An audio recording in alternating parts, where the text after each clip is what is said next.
Magandang umaga po sa inyong lahat at narito na yung ating 5 a.m. update na sa ating binabantayang bagyo na si Bagyong Uwan na may international name na Fung Wong. At live po tayo ngayon mula rito sa Pag-asa Weather Forecasting Center. So as of 4 a.m., ang huling lokasyon na itong bagyong si Uwan ay huling namataan yung sentro ng mata ng Bagyong Uwan na sa 195 kilometers silangan sa lalawigan ng Virac sa Catanduanes. Kung makikita po ninyo, no, halos kitang-kita na yung mata ng bagyong si Uwan. Pinapakita nito na napakalakas po nitong bagyong ating minomonitor. At palapit na ito sa may bahagi ng Catanduanes. Hindi natin inaalis yung posibilidad na maaari itong mag-landfall. Kapag sinabi po nating landfall, yung sentro ng mata ng bagyo ay tatama sa kalupaan. Ang kanyang lakas ngayon ay nasa 175 kilometers per hour malapit sa gitna at pagbugso na nasa 215 kilometers per hour. So mahigit 10 kilometro na lamang po or mahigit 10 kilometers per hour na lamang ay maaari nang maabot ng Bagyong Uwan ang super typhoon category at nakikita natin na posible po itong mangyari ngayong umaga. Ang kanyang pagkilos ay medyo mabilis po, no? Pakanluran, hilagang kanluran sa bilis naman na 35 kilometers per hour. At makikita nyo, patuloy nyo pong makikita na malawak yung sakop ng Bagyong Uwan at maapektuhan nga niya ang malaking bahagi ng ating bansa, lalong-lalo na yung Luzon at Visayas. Base rin sa mga monitoring po natin sa iba't ibang istasyon ng Pag-asa, nakakaranas na po ng mga pag-ulan, lalo na itong bahagi ng Eastern Visayas at Bicol Region. Marami na po tayong itinaas na mga heavy rainfall warnings sa mga nabanggit na rehiyon. Narito yung ating latest na track sa Bagyong Uwan at makikita po natin, at ito po sana yung gusto kong bigyan diin, 2 a.m. ay nandito po ito po yung kasalukuyang lokasyon ng Bagyong Uwan at makikita po nyo in 24 hours, dadaanan niya itong kalupaan ng Luzon. By tomorrow po ng madaling araw ay nasa West Philippine Sea na yung Bagyong Uwan. Ibig sabihin po nito, ito yung panahon na pinakamararanasan natin yung mga malalakas na ulan at malalakas na hangin na maaring magdulot ng mga pagbaha, mga pagguho ng lupa, partikular na dun sa mga mabababang lugar at sa mga lugar po na very steep slope. Nakikita po natin base sa track na posible pong lumapit, partikular na sa may bahagi ng Catanduanes, itong bagyong si Uwan.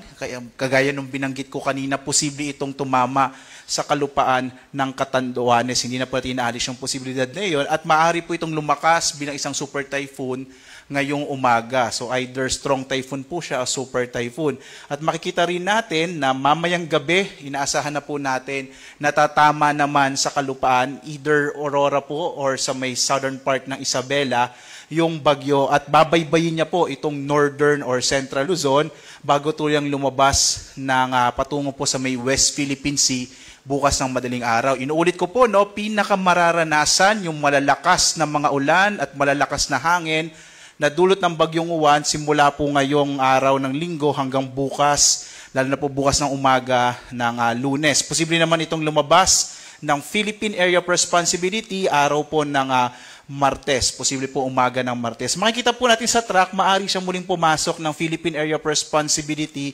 araw ng Huwebes, patungo po dito sa may bahagi ng Taiwan.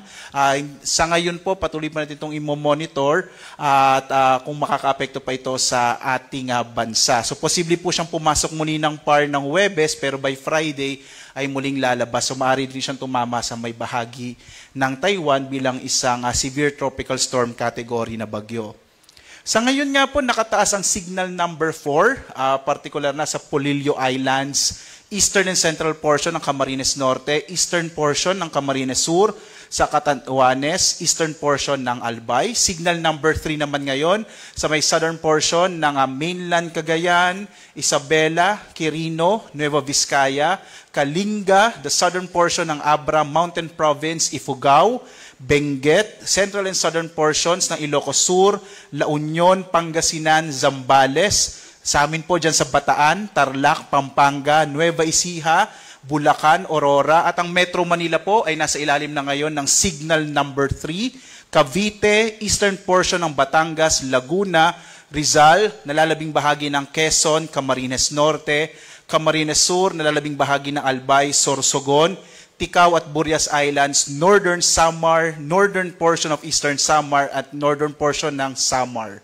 Signal number 2 naman po ngayon sa nalalabing bahagi ng Cagayan kasama yung Babuyan Islands, Apayao, Abra, the rest of Abra, Ilocos Norte, the rest of Ilocos Sur, the rest of Batangas, northern and central portions ng Occidental Mindoro, kasama yung Lubang Islands, northern and central portions of Oriental Mindoro, Marinduque, northern and eastern portions ng Romblon, nalalabing bahagi ng Masbate, Eastern Samar, Samar, Biliran, northern portion of Leyte, habang signal number 1 naman dito sa may bahagi ng Batanes, nalalabing bahagi ng Romblon, ng Oriental Mindoro at ng Occidental Mindoro, kasama po itong Calamian Islands at Cuyo Islands, nalalabing bahagi ng Southern Leyte, nalalabing bahagi po ng Leyte, buong lalawigan ng Southern Leyte, ng Bohol, northern and central portion ng Cebu kasama yung Bantayan at Camotes Islands, northern and central portions ng Negros Occidental, northern portion of Negros Oriental, Guimaras, Iloilo, Capiz,